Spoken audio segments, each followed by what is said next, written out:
Cool. Okay, I think we are live here. Ooh. Yes. Okay, we are live. Love it. Hello. Hi, everyone. Okay, I'll get started. Hi, I'm Eunice. I'm one of the mentors for Roundtable Mentor this year. I'm also one of the coordinators. So thanks for everyone who's joining us for our querying panel. So we're going to cover a number of topics, but for introduction, each of the mentors here, we'll do like a brief introduction of who we are, our querying journey, and so on, and we'll go from there. So I can go first. So I'm Eunice, and I have the interesting experience. I've been to the query trenches twice. So the first time I was there was from 2016 to 2018. And then I parted ways with my first agent pretty amicably. And so I went back into the trenches for thankfully a much shorter period. It was, I believe, October 22 to February 2021. So it was a much shorter period for that.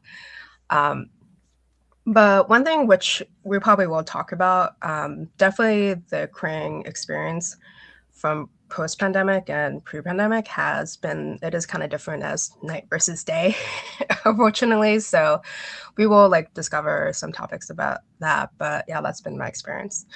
Cassy, do you want to go next? Sure. Hi, I'm Cassy. I'm another mentor in Roundtable Mentorship this year. I am an adult romance author represented by Hannah Schofield at LBA. And a little bit about my query journey is I queried for quite a bit of time with quite a few books. I actually exclusively wrote in young adult first. I did dabbled in a bunch of different genres for a while. And then about 2 years ago, I was like, I'm not having fun anymore with writing. And I just want to write something that's just for me and without the intent of, anybody else seeing it except for myself and maybe like my friends. And that was my adult romance that I wrote. And as I was writing it, I was like, okay, maybe I do want to query this. Like I felt very at home in the genre and just the most fun I've had in a really long time. And I actually got into the Spoonch Pit mentorship with that book and ended up signing with my agent, not from like anything with the mentorship, but that was the book that ended up getting me my agent back in September. So, and popcorn to DeAndra. It's my turn. I am DeAndra Davis. I'm a young adult author. I'm trying to think. I forget everything about myself every single time I have to do this. I'm currently with Jordan Hill at New Leaf Literary.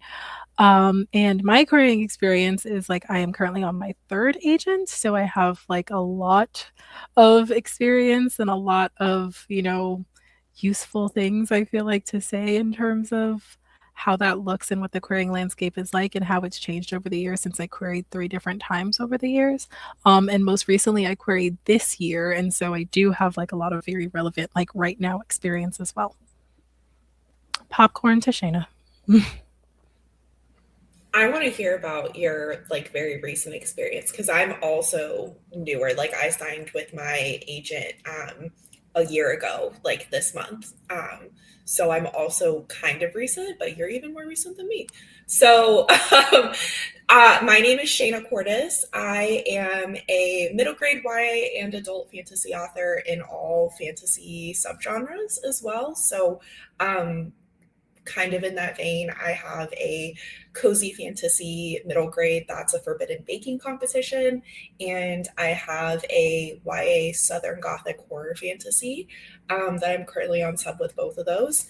My agent is Kirsten Ling at Zeno Literary Agency, and my querying background is I actually was in the very last class of Pitch Wars before it was discontinued as a mentee.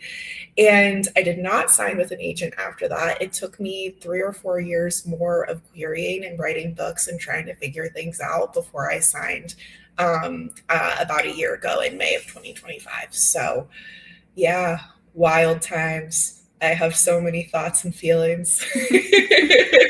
I feel like this is Yeah, also that's me. like a testament to how different already you can tell that like querying is for everybody. So definitely Yeah. not one size fits all. Oh my gosh, no. And And the industry sometimes, just changes so much as well. yeah. And sometimes, like, I don't like to be that person that's like, oh, scaring you. But sometimes, like, the first time that you query, even if you find an agent, that might not be the last time that you query. It honestly seems like a trend. Like a lot, I feel like I know more people that have had multiple agents than people who have signed with one agent, and that's where they've stayed their whole career.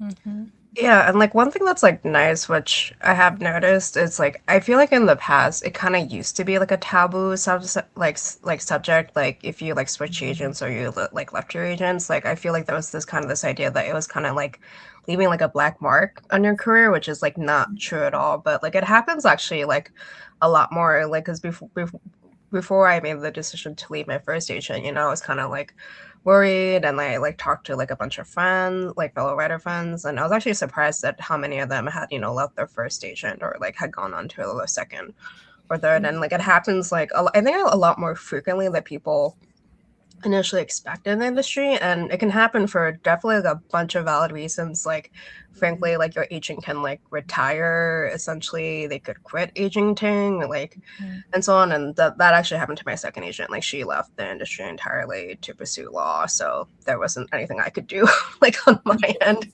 for that. Or it's like you want to like you're going into like they might have sent you on for a specific project or genre, but then over time you're like you want to like move on to like another genre, and like they don't like necessarily represent that. Or in some cases like you could have like an agent who's like leaving to go to like another agency, and like you'll be given the choice to like go with them to a new agency, or if you want to stay at the old agency and be rep by somebody else, like that's also a possibility too. But yeah, I think it happens a lot more frequently than No, it does. people expect.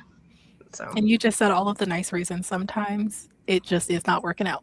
for sure. Yeah, there's also that reason. If you're not selling books together, then Yeah. you know that's also a valid reason. Sometimes it's not working out, even if you are selling books together. That's the crazy thing. We Yeah. can talk about that later, though. We can talk about Yeah, that later. that's for later. That's for later. We can talk about that later. Yeah, so I guess we can kind of create into like we were kind of touching about this, but I guess we can talk about in general, like just like a little about like, you know, or more about just how the creating landscape has like changed over the years. So I can chime in, or if anyone else like wants to chime in on like what are some of like the major differences. Mm-hmm. Yeah, and also people can pop questions in the chat too as we go, right? Mm-hmm. Yeah, so don't nobody feel hesitant to pop any questions in the chat. That's literally what we're here for. So if something comes up while we're speaking, go ahead and pop it in there. Yeah. There should be on the YouTube, there should be like a chat box feature, and everyone like we have access to the chat box, and so we should be able to see all the questions. So at any point, feel free to chime in. Yes. So, I think when I think about how it's changed, I think it depends on, and obviously I'm being mindful of kind of who our audience is. And so realistically, I think it is potentially harder for debuts right now. And I think that I do think it looks a little different if you have already had an agent or if you already had a deal than if you did not. And so I think that agents are being pickier. I think that agents are overwhelmed with people putting AI in their inboxes. And I think that there's a lot more reasons right now for agents to scan and say no than to say yes. So I think that it's more important now than ever to really know how to stand out and to have a really, really strong pitch, to have a really, really strong premise, and to have a really strong idea than it was prior, which is interesting because I think the problem is we have so many people, and I think we've seen it in one way or another, whether that's on socials or whatever, but there are so many people who are attempting to just jump into querying with some AI story or something like that. And so that's really like flooding inboxes, like really like things like that are flooding inboxes. And so the more that people are in inboxes, the more scrutiny I think queries are getting than they were before. Mm-hmm. I totally agree with that. And I think, especially mentees that are part of this program, we know how much work you've put into this and how much you've dedicated to it. And we want to make sure that we're setting you all up to stand out against those, AI slop that's in their inboxes for sure. Yeah. Yeah, and I will say I'm usually like the really cynical one, so I'll throw like a little positive note out there that I mean, like I said, I tried for years and arguably like I started querying back when like writing Twitter was just becoming like a reputable thing, a substantial thing. All the pitch contests were happening, and literally every single book I queried, I did worse and worse, which was like a really awesome, thing for my confidence because just feeling like I was getting better, but my stats were getting worse. But in saying all of that, it was my last book in, September 2025 that ended up getting me my agent. And it's because I stayed true to myself and wrote what spoke to me. And I think that also comes through to agents is when you're being, not chasing a trend and not just writing because you think something's going to sell or get you noticed. It's I think you have to be aware of the market and obviously, but like just making sure that you're writing for you and that's going to come through your writing and be a natural way to stand out from everyone else who's throwing queries agents' way too. I did have this conversation once, like with like my own agent. So I'm rep by Laura Crockett at Strata US, and I've also I also have some I'm friends with also like literary agents as well too, because I used to work in the industry. But like one of the common passes is like my friend was like, you'd be surprised at how many people like just don't follow submission guidelines or like submit like based on like categories where like I actually don't represent this and it's very clearly stated in my guidelines that I do not represent this genre. So if you manage to follow the career guideline, like the submission guidelines, frankly, you already are ahead of the curve because there are so many people who just do not do that. And it's also like this is probably like the answer that a lot of people don't like want to hear, but there can be times where it may seem like an arbitrary reason why like a career could be passed on, because it could be frankly like a project in which like the agent is like, this is really cool, but like I personally like I don't know how to sell this, like I'm not the best person.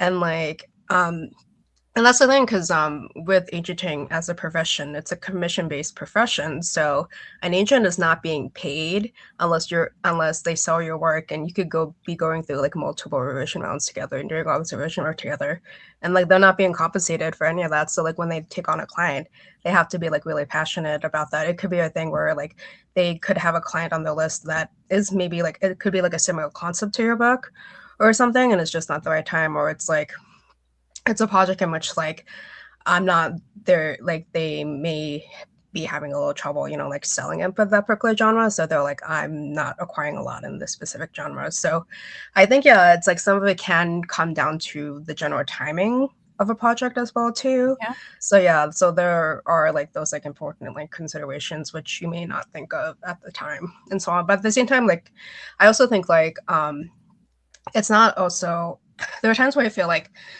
because it's like very easy to kind of hear of those kind of like, like unicorn querying stories where, somebody queries and they get representation like in a month or so. But at the same time, like sometimes and sometimes you could be entering the career trenches like with your friends, and one friend gets like signed up immediately or something, or somebody is just like wallowing in the trenches for a long time. I think it's also important to remember like that itself doesn't necessarily have to be like a reflection of your own writing, because everyone is going to have like a different career journey. Like nobody is ever going to have like the same career journey in the trenches, because exactly. Comparison is the thief of joy. Yeah, for sure. We have a question in the chat. Oh, okay, let's see. I can bring it up here. So hi everyone, I want to ask about how to build community and trust relationships with other writers. It's hard when working a full-time job and can't always be present in Discord groups. And does anyone want to take lead on this? Yeah, I think obviously the easy answer is like you to be in community, you do have to be present within community. And even if it's not within Discord groups, if you can extend that out in other ways, right? If you can make a group chat on, you know, a platform that you frequent more, maybe more than Discord. But I think I will admit that I do think it's a little bit harder now. Like, Cassie, I know that you mentioned like writing twit. Like writing twit was where I found my entire community. Everybody that I am like locked in with, like that I text right now, like I met them all on writing twit or because of writing twit or as some extension of writing twit or something like that. And I do think it's a little bit harder because we're a little bit more fractured. I will say that I find that a lot of authors are on threads. And so I think it might be helpful to try to find authors there. But like if you're already finding people in Discord servers, try to see how you can extend that, see how you can extend those conversations, exchange numbers if you're comfortable, exchange emails if you're not comfortable exchanging numbers.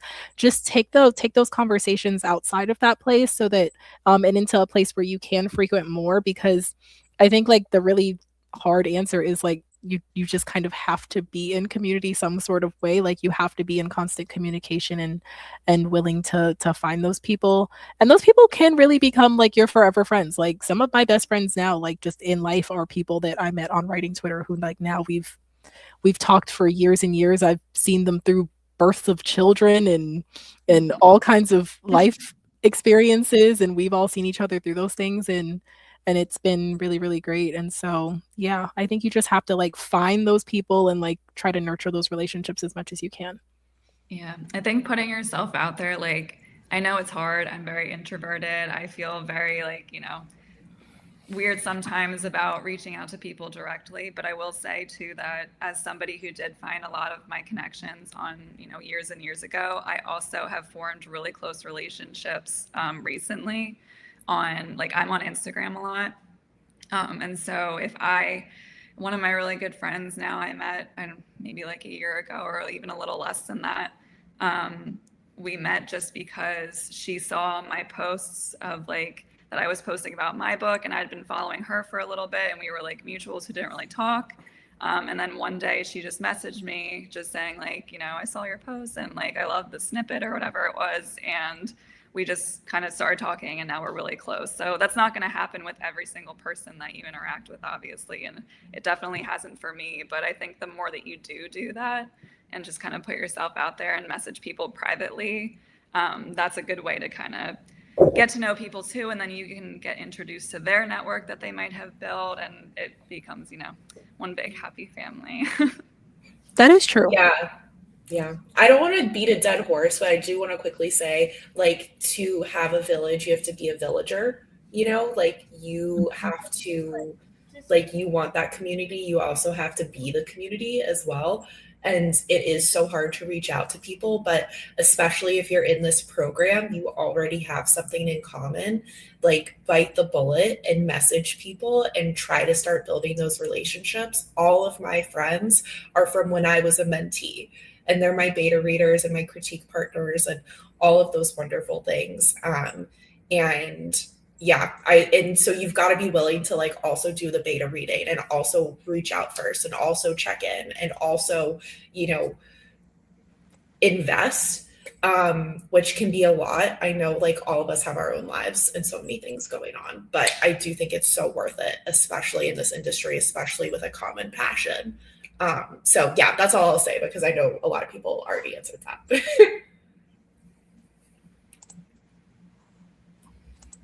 Okay. I think we have another question too. Yes. We do. I actually think we have that on our list too. Yeah, that's definitely on our list. Mm-hmm. I had a thought about this. I just talked though, so I can shut up.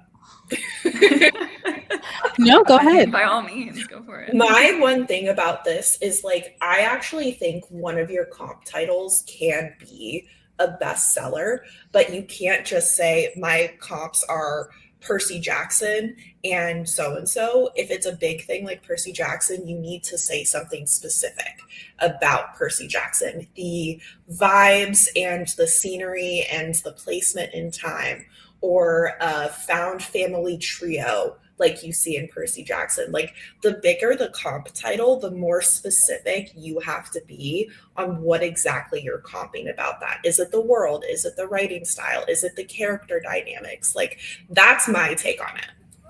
No, I totally agree with you. I actually used Emily Henry as one of my comps, which is like arguably one of the biggest romance authors.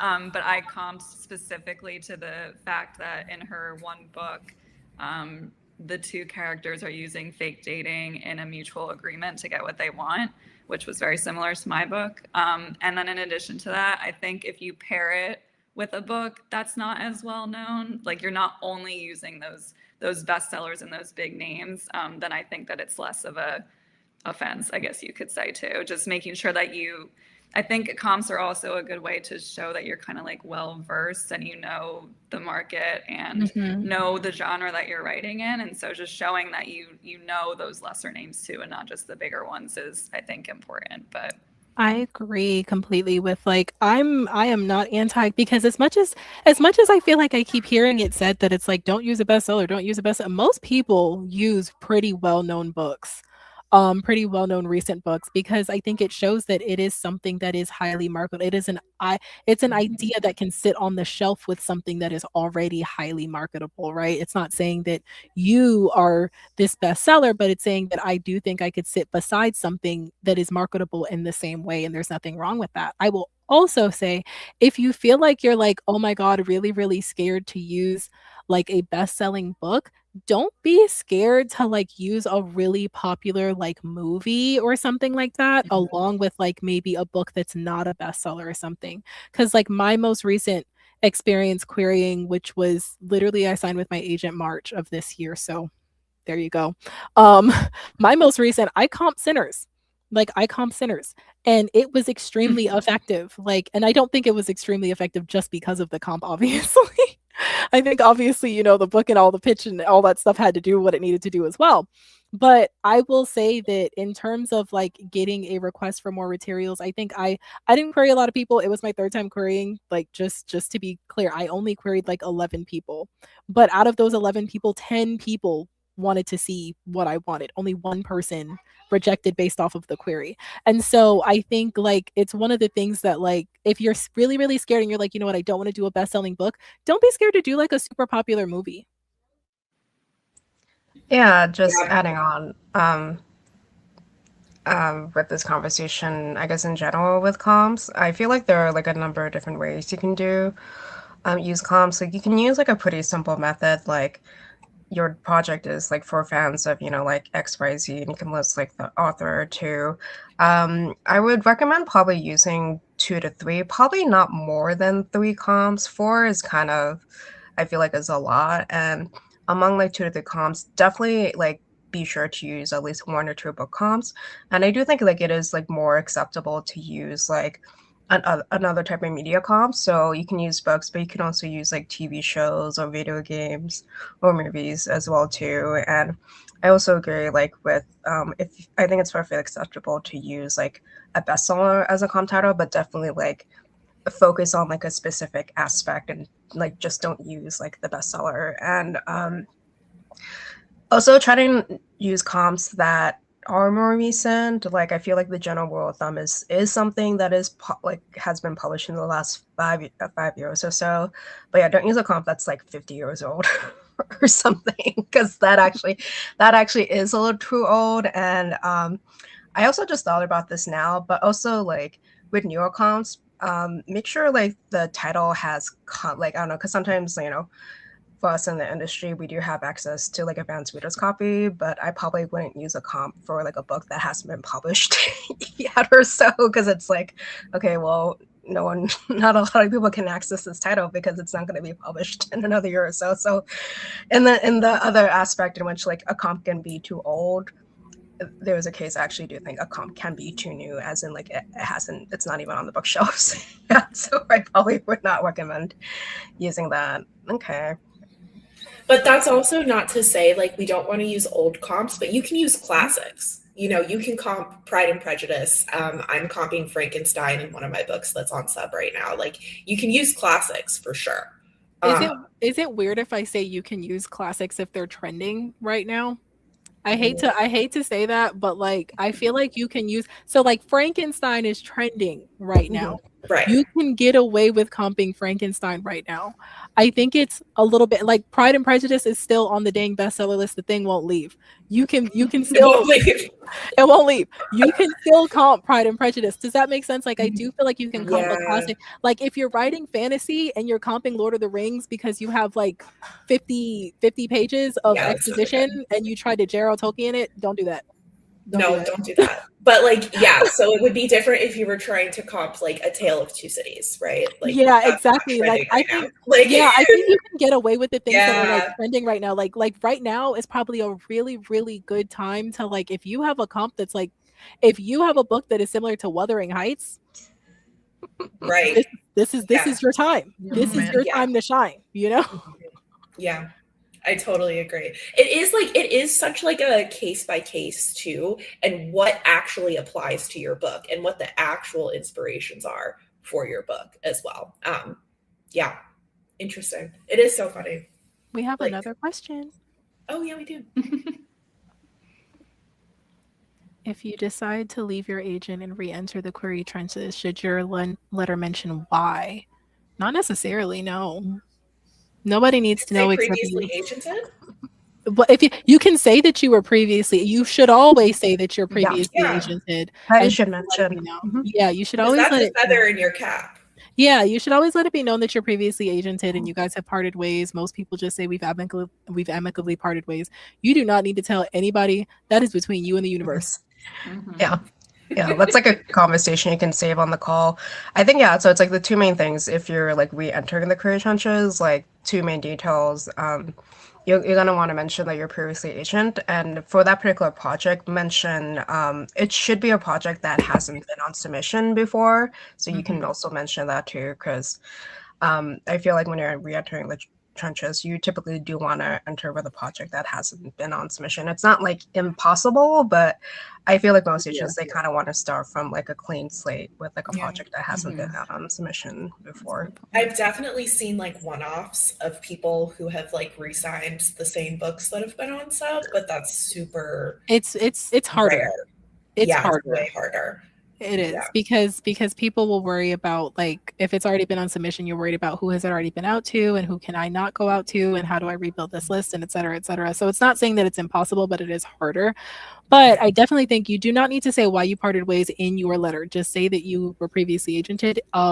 Most agents, if they offer, they will potentially ask you, not necessarily why, like you left your agent on the call, but they will potentially ask you like, what wasn't working with your previous agent, just so that they can get an idea if you guys might have those same issues. Does that make sense? So it's like, if it's something like for me, right, I was like, for me, my previous agent was maybe a little too cold and very, very distant, right? Extremely, extremely, extremely distant. So for me, that was not working. So if an agent hears that, it's like, okay, well, I know I'm a very distant agent. Maybe this is not going to work, or they can say, oh, well, that's not a problem at all. I'm not that sort of agent. This is not going to be an issue. Does that make sense? So like, you don't need to ever detail that on the letter, but prepare to be potentially asked about what those issues were when you're on a call. For sure. Oh, we have more questions. So many questions. Oh, that's a good one.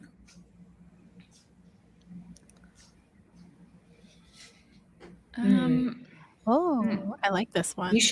I think you should comp, if the time travel is a big aspect, you should probably comp it if it's like one of the most important pieces. Absolutely. Like This Is How You Lose the Time War is a good time travel book, but that's kind of old. Yeah. But it is like a really well-known time travel book. You could also potentially do it and say like these two things with time travel. You could. I should still be. You can get away with that too. Like if the comps don't have that aspect, and you can say it's like these two things with, whatever aspect you're. Because I remember I did, like for my debut. This was obviously years ago, but like one of the things that I did quite frequently, I was like, it's the hate you give, but make it autistic. And that was like one of the things I did. So like you can kind of do that too. But I think it is helpful. It's very, very helpful if you do use a comp that potentially has time travel if you can find one. And there's a lot of really recent ones too. I don't know if it's like romance or not romance or what the case is, but there's a lot of, I can think of quite a few just off the top of my head. Love that. Okay, let's see. We had another question, and this I feel like we can have like a wider conversation with this. So before, for like kind of addressing this topic, and I guess like this is kind of something, this also relates to kind of how the querying landscape has changed. And so I think one thing to consider is a lot of people started writing during the pandemic, like in 2020. And so there are a lot more writers, and there are, compared to, I would say maybe 10, 15, even 5 years ago, there are a lot more literary agencies. But the thing with the literary agenting as a profession, it can be a little tricky because compared to like other professions, like it's not like, for example, being like a real estate agent where it's like a licensed profession. So in theory, any Yahoo on the internet can set up shop and call themselves a literary agency. And so there are a couple of things which definitely can kind of like clue you in on like what are some like red flags, or even like yellow flags as well too. But like for something like I'm thinking of right at the top of my head, I personally wouldn't sign with any literary agency, especially if it's like the founder, which they have no literary agenting experience, like at all, essentially, because it is like a very specific like type of profession in which like it is kind of, I would say it is kind of old school in which like it's an apprenticeship style type of profession. And agents, like, connections that they build up with, with publishers and editors and whatnot, it takes time to build, and so on, to build that type of trust. And I think it's important for the founder at least to have like some literary agenting like experience. And so definitely that. Trying to think, let's see, there are other comms I would say. It's like sorry, it's just like this topic is like very vast, but sometimes I think it's easier to say what the green flags are, and then go in a reverse engineer that. Yeah, sure. So I think what you're saying is so good. Like if it's a newer agent, they should have strong mentorship, right? Where like in their bio, or even when you ask them if they do a call with you or something, who are you or potentially a literary assistant for? Where did you do any internships? Like what is your experience before you got to the place where you are now? Like if you don't have a lot of sales, what were you doing? Like how long have you been agenting, and what have you been doing in that time, right? How long have you been a part of this, right? I know sometimes we have people who are like editors coming over like as agents and things like that, right? Even in that case, right? What agenting, right, internships and or mentorship do you have? Like who do you turn to? Are you collaborative with your team? That's another one, right? Like can you rely on your team? Do you have people on your team who are going to come to you and help you if you don't know what you're doing? Or are you like at an agency that's not collaborative and you're going to be like isolated, and so you're not having any help from someone who's more experienced? The mentorship is definitely a big one. Obviously sales is a really, really in your face kind of one. Do they have any sales? Again, that does not apply to a newer agent, but that's where that old mentorship comes in. But if someone has been agenting supposedly from like right now, we are in 2026, if it says I've been an agent since 2021 or 2018 and they have like 3 sales, yeah, that's kind of a red flag. I'm not saying it's an agent. I'm just saying maybe you need to I can actually for money. Nobody, please, nobody. No money. But the mentorship is so important because I was my agent's first client, and that raised a lot of red flags for me. But when I got on the call, her mentor and senior agent, who has sold a ton of books at 6 figures multiple times over years and years and years, was already on the call, had already read my book, and they had already put together an edit letter for me together. And so that completely changed my outlook on this of like, oh, I don't really feel so comfortable being an agent's first client. But her mentor has been so involved in every aspect of the process and doing all of our edits together, doing our sub lists together. And that is kind of the difference, especially if you're looking at newer agents who don't have that sales history of what you're looking for. You want really strong mentorship that maybe they're even involved with you, up to that point. Yeah, like adding on to that, when I signed with my third agent, like we were speaking on the call, she hadn't had at the time of the signing any current sales in the category that I worked in, which I mostly went in, which is like contemporary, like women's fiction or market fiction. But I could tell like on our call that she was still like pretty like well versed. Like I asked her, like what have you read in this category that you enjoyed? And she was, able to list off a bunch of titles. And I asked her, theoretically, do you have an idea of like, which like imprints or editors you'd want to submit to? And she was able to, rattle off like a bunch of, reputable names and so on. Because I feel like in some cases, like when you're querying, and I like get it, where like some folks are kind of like a little hesitant to like query like junior or associate agents compared to like more senior agents and so on. But like frankly, like agenting as a profession, like because it is apprenticeship style, like they do have to start from somewhere. Like a more senior agent was also a junior agent at one point too. And so as long as they have like good mentorship, I think that's important. So some other like red flags that came to mind: any agency that charges reading fees like to like read your work, goodbye. Like do not like just like run away. Like you should not be paying an agent like anything essentially. So like anybody, like any agency that's charging like reading fees to like just like read your work, you should like immediately like one in the other direction. Any offering agent that doesn't, so like it used to be like the standard is if you have an offer of representation, it's like 2 weeks, like it's like the window of 2 weeks.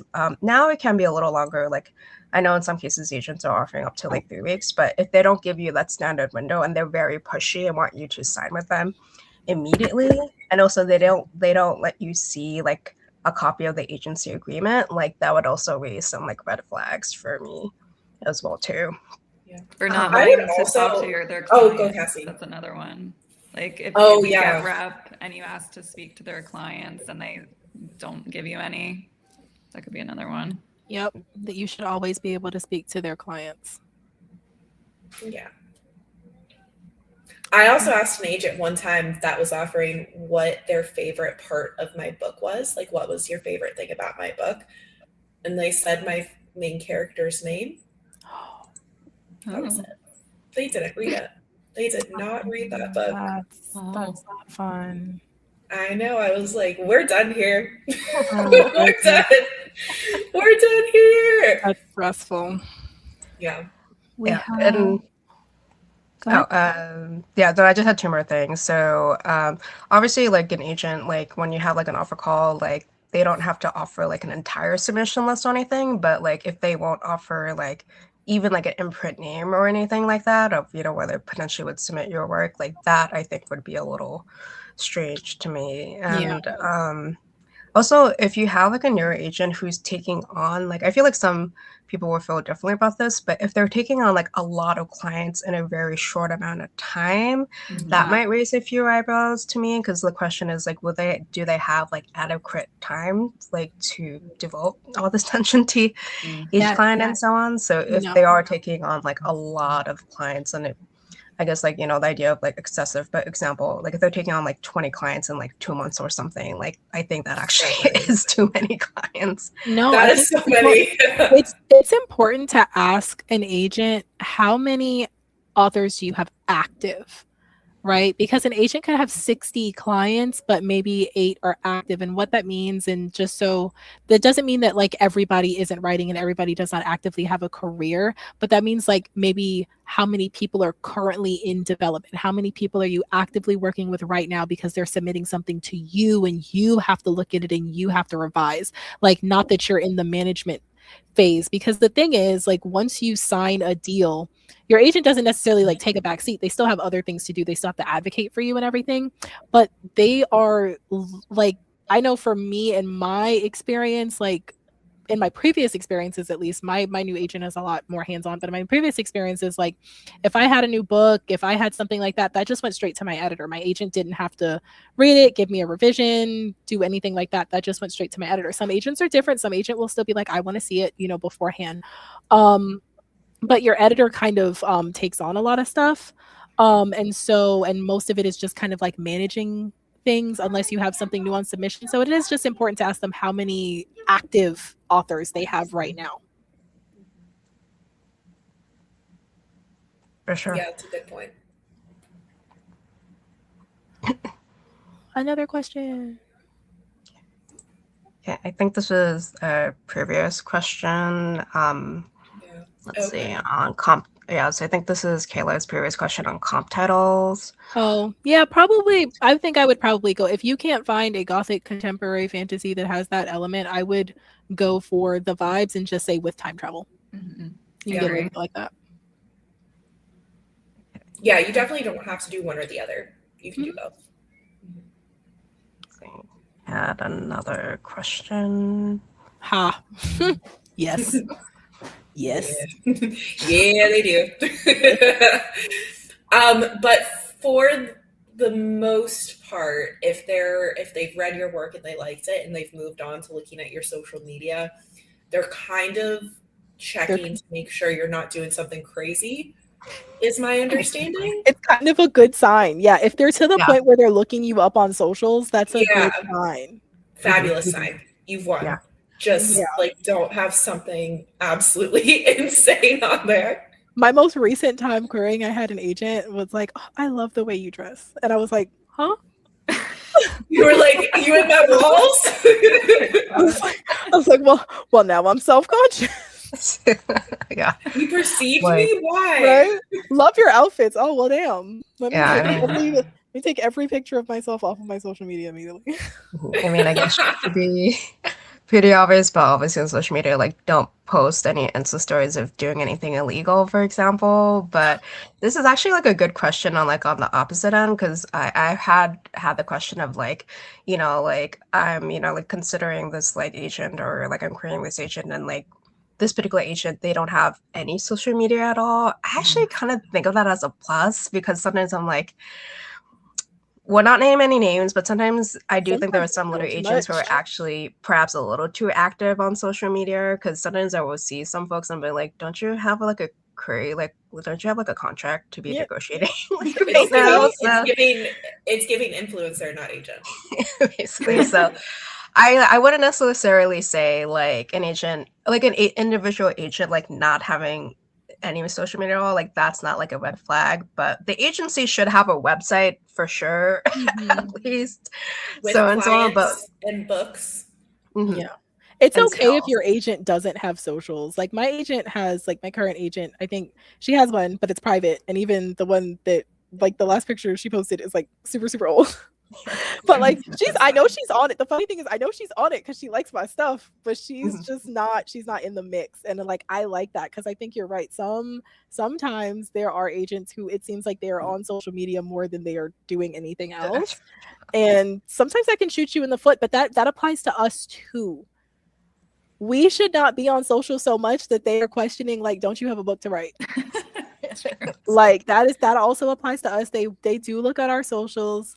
They do look to see what we're posting. I do want to say, like, you also don't want to like make your socials like fake in any way. Like if there are causes that you support, if there are things about you that you're passionate about, you should not hide those things on your socials, because you do want an agent that aligns with your values. You want someone that aligns with your values. So don't necessarily hide things. Just don't be on there like talking crazy. Definitely don't be on there trashing agents.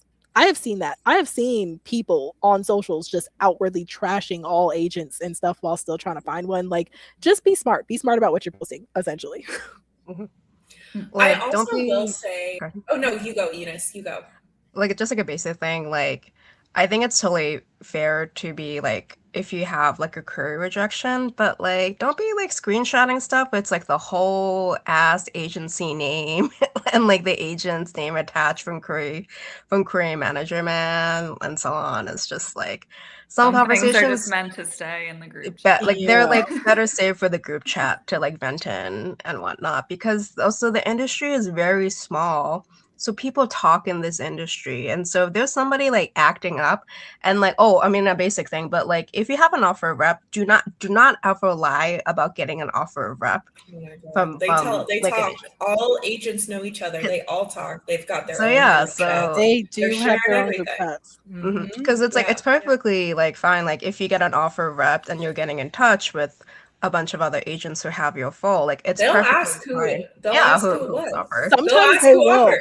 I had that happen, but it was so ridiculously awkward because they were like, I was like, oh hey, just letting you know, and I only let them know that I had calls scheduled because I think by the time I had queried and by the time I had set up by the time a call was requested, it was like less than a week, and so I was like, hey, just so you know, I already have a request for a call. I am so sorry this is happening so fast. And like I think like one of the last people that I like notified was like, oh, can you tell me who you have calls from? But they had asked me like a week later. So at that point, one call turned into a bunch of calls and I had to send them like a list of people. And it was just like, oh. Yeah. And like I think sometimes too, I hate to say it like this, and this is not typical. There are some agents who will back out if you have too much like interest. I 100%. Actually say you can put that in a red flag. I personally think that's a red flag because what are you scared of? But I almost you're scared. What are you scared of? But like there are agents who will be like, you like I have seen it happen to other people, like people who will say like, hey, you have too much interest and I just want to bow out. Oh, there's a 100%. Child. Hi.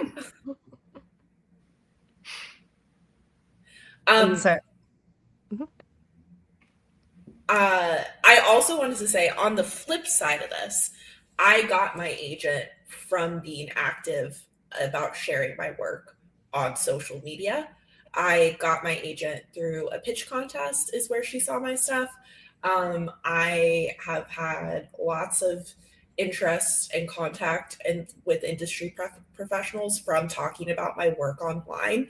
And so I personally think you should not be afraid to talk about your work online. I think it's a great way to put yourself out there, especially in this day and age. If you don't want to do that, it's okay, but I don't want you to let the fear of people not liking it or the fear of it not getting 1 million likes and going viral holding you back. Because people are online, they are looking at stuff. There's all of these pitch contests. I think if you have the writing chops and you have a book and you're ready to query and you're doing all of that, it's okay to invest some time in working on social media pitches and maybe putting together a couple of graphics that represent your work well. I think that's actually a good use of your time. Just, you have to make sure the writing comes first. And then you can use social media to kind of capitalize on what you've already put together, if that makes sense. Or at least that's how my experience has been. Okay. We did have some questions from the Discord thread for this panel that I think would be good to address. So, okay, I'm just gonna look them up. So somebody asked the question, what's the process for wanting to create a new manuscript, but you have another manuscript that's still in the trenches? I think it depends on kind of the category, because if it's like the same category and genre, like you don't want to be kind of like querying 2 manuscripts like within the same genre and age group. I feel like that was kind of I feel like that's been I also think that there's so much overlap. Yeah, I don't even think that I would query anything simultaneously if I'm being 100% honest. I never have. So. If it's all fiction, like unless you're deciding to query nonfiction, but the thing is, most agents are going to want to represent you as a whole, and so it can get really, really confusing if you're querying 2 things at a time. I do think you should stick to 1 thing at a time. And like if you know that you don't want to continue querying what you are querying, pull it and query the new thing. Mm-hmm. Love that. Let's see. Somebody asked, I think this was from like a RTM mentee, would it like benefit them to like include being part of the program? I think if you want, like you can like add a quick sentence that you like participated in one of like the mentee cycles and so on. So yeah, I absolutely would. I feel like even, Yeah. you know, it just shows that you're, you know, Committed. taking initiative to put your book out there, to learn, to You're serious. you're willing to revise, that you've been in the community and you've gotten feedback from people in the industry. There's definitely no downside to it. I don't think it's going to guarantee you, you know, a full request or an offer, but it definitely doesn't hurt, in my opinion. Yeah.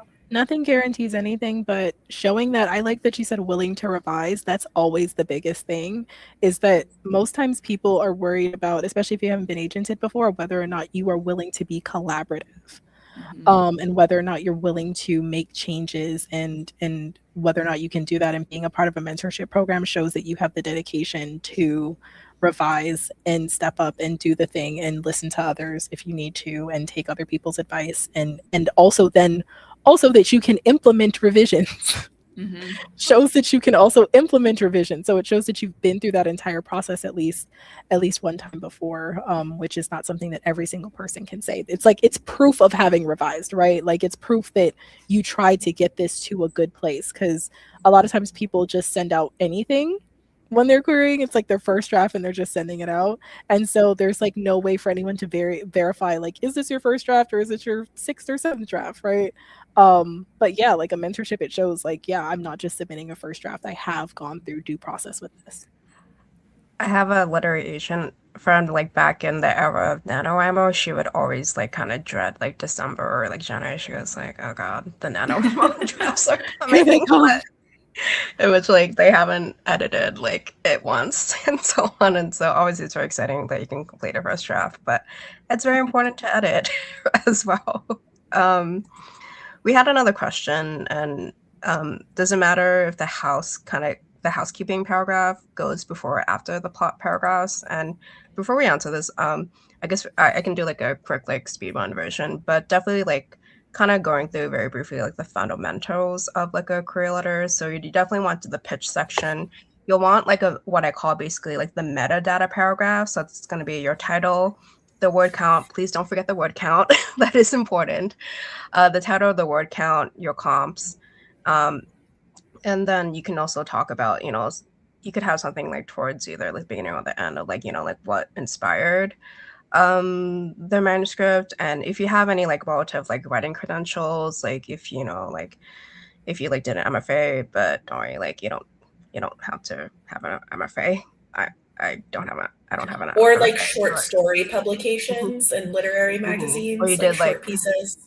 You did like, you know, went to like a writer's workshop of like a prominent one of some kind and so on. Like all that can definitely count. So you would like put that in a credentials paragraph, and like kind of like a small like bio like paragraph, like biography paragraph, like all that can be kind of included in that. And it's not necessary to have like an author website, but if you do happen to have that, or for those that you don't want to like have to shell out for like an author website, like you can, I think like Linktree is free, so if you like want to put that together, that's totally fine. But I feel like those are like the main like fundamentals. But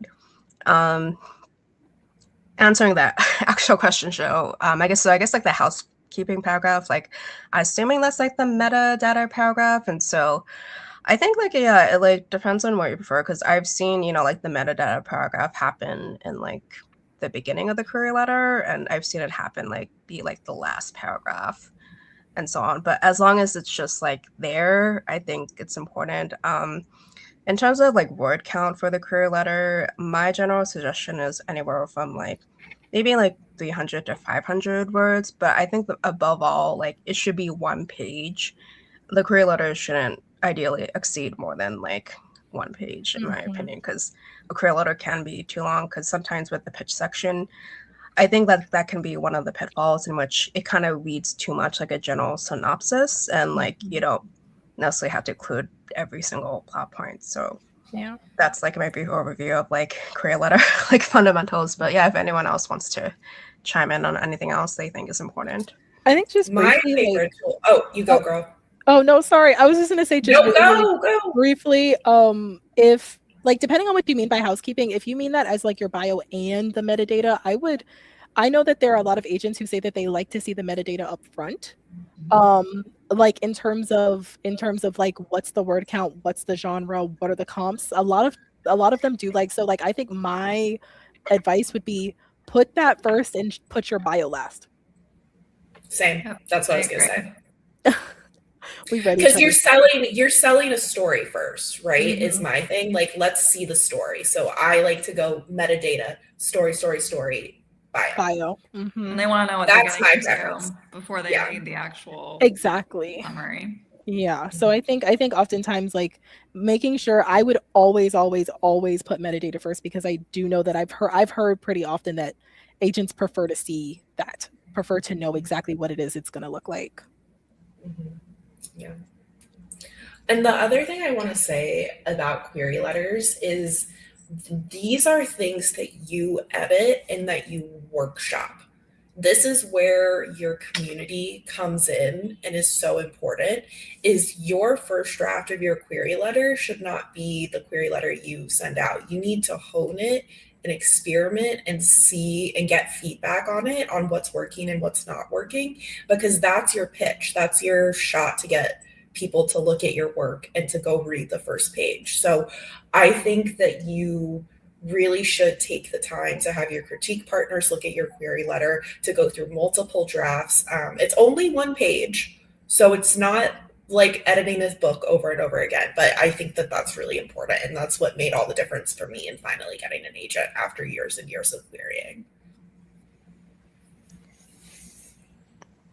I think very briefly, the two other areas we wanted to cover, I guess we could talk about what are like some general resources on like building a querying list, and kind of the difference. I think it was a question that was brought up, the difference between like querying agents in the US versus the UK market, and you know, what are some of the differences between that? So if you want to do that question first, I have my agents in the UK, and like literally all I have to say about that is that it's no different than my friends who have agents in the US. The only difference I think is our time difference, which is actually kind of nice because I'll wake up to emails instead of being, waiting around all day for them. But I think it's honestly like any other agent. It's just making sure you research and that they're selling where you want to eventually be. They have network connections with the imprints that you're interested in, either as an agency as a whole or the agent themselves. So I think that's really the main thing. I don't think that as far as the location really matters, especially because we live in such a digital world these days. A lot of networking happens digitally.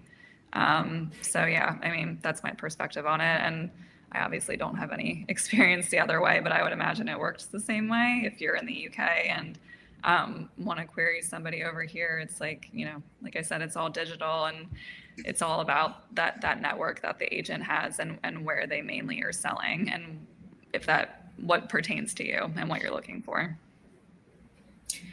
Yeah, my agent is also based in the UK. I will say there is one thing that's different is agents in the UK are also typically paid a salary along with the commission that they sell on books. So, a lot of agents in the US also have a full-time job if they're not, fully able to make a living from agenting yet. So that's just something to consider, and like maybe keep in the back of your mind as well. It's just something that like I know of, and like my agent is working full time as an agent, and also gets commission on top of a salary too. So it's just like an interesting little thing to keep in the back of your mind. I don't know if it makes that much of a difference, but maybe like time wise and like upkeep wise, those are just things that I know. Yeah, and like very kind of like briefly, I think definitely like I think it's perfectly okay to create like UK-based literary agencies, because I feel like a reputable agency, because it depends, because it's like there's a difference between like the US, the UK market, and also the Canadian market. But if you like, so with the North American market, US, like it is the biggest market of all three of those, but a reputable UK agency will have those connections with American editors and publishers and whatnot, and be able to The submit goal to is to sell your books everywhere, right?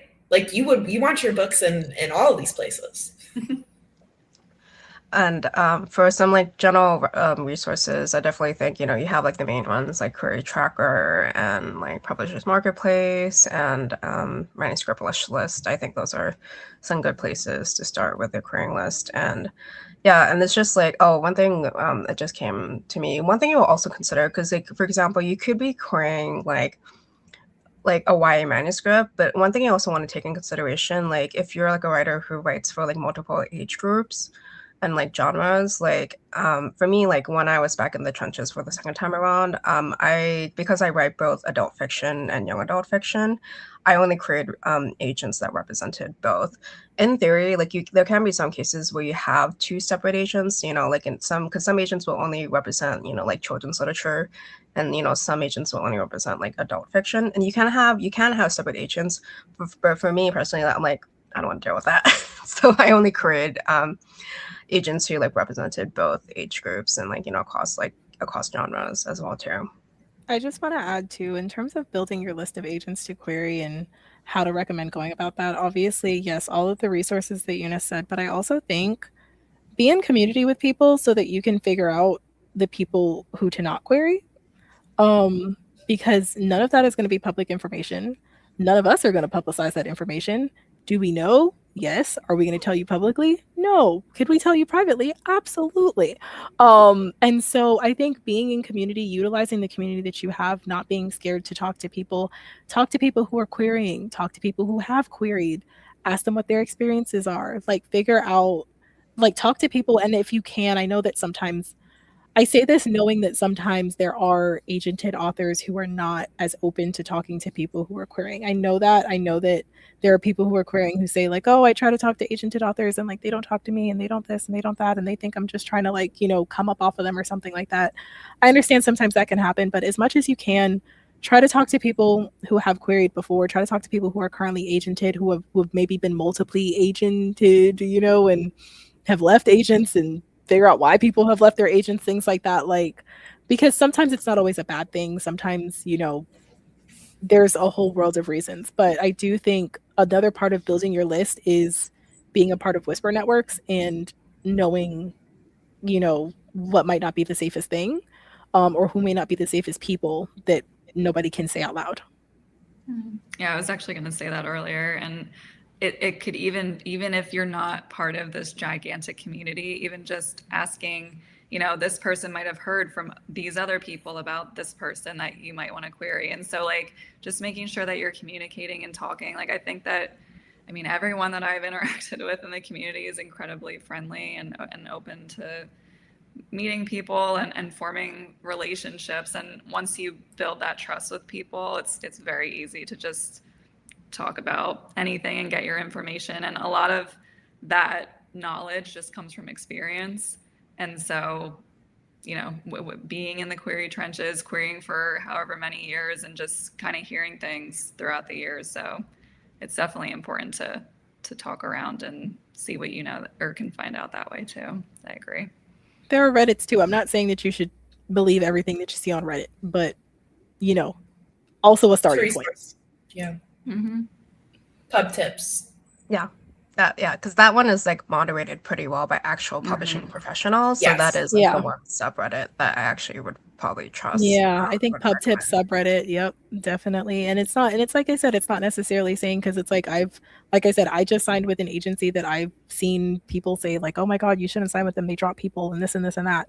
And like, I, having met my agent, having talked to the agents there, I'm like, I don't think that everybody has the full story about things. Does that make sense? And so it really does. It all depends. It's one of those things where like, it all depends. Obviously, figure out the information that you can, but obviously, like I said, take things with a grain of salt. figure it out. But also, I think person to person is always going to be the best, but like you can always use pub tips, but also like those person to person is always going to be the best, like figuring out like who has had experience with those agents. Like if you can figure out like a person who was signed to an agent that you're thinking of querying and you can potentially talk to that person, that's one of the best things that you can do. Genuinely. Yep. Okay, I think unless go ahead. I'm gonna have to pop off because I have some stuff that I have to do a little bit later. So I've probably got like a couple more minutes that I have, but then I'm gonna have to run out the door for an appointment soon. Yeah, no. So I was just gonna say, unless we have any more questions, like, do we have any like closing thoughts about querying in general, like that? My last piece of advice is do not query anyone that you would not sign with if they offered. I know we have not explicitly said that, but because I think sometimes people have the question like, oh my God, I got an offer, I don't want to sign with that person. You shouldn't have queried them in the first place. Why did you do that? Boo, hand slap. No. Don't query anyone that you would not sign with. Only query people that you would sign with if they offered. Yeah, adding to that, it's actually like, it may seem scary, but like if it's like a case where that comes down to you only offer representation from someone you don't actually want to sign with, don't sign with them, because a bad agent is actually worse than no agent. We hear that all the time for everyone who's been through the career trenches, but it is 100% true, because a bad agent can stall your career for years upon years. And so it's actually better to have no agent than a bad agent who can, I can speak to that personally. Yeah. A bad agent is much worse than no agent. Do we have any closing thoughts? I guess all I want to say is that, like, this is a very tough industry. And I think more than anything, you just have to remember why you do it. And if it's something that you really love and you want to do, you just have to keep going. That's the only way that you're ever going to make it. And I think that it's so easy to say, from certain perspectives, but yeah, I think that's my biggest thing I've learned is just resilience in this industry. And regardless of if you're looking for an agent on sub after you're published, there's always going to be more hurdles, and that you just have to keep going. So that's my little positive 2 cents.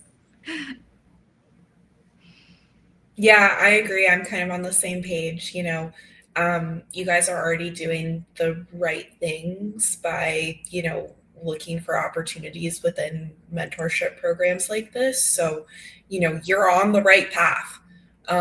So you've just got to stick to it and keep sticking to it. Yeah. Right. Okay.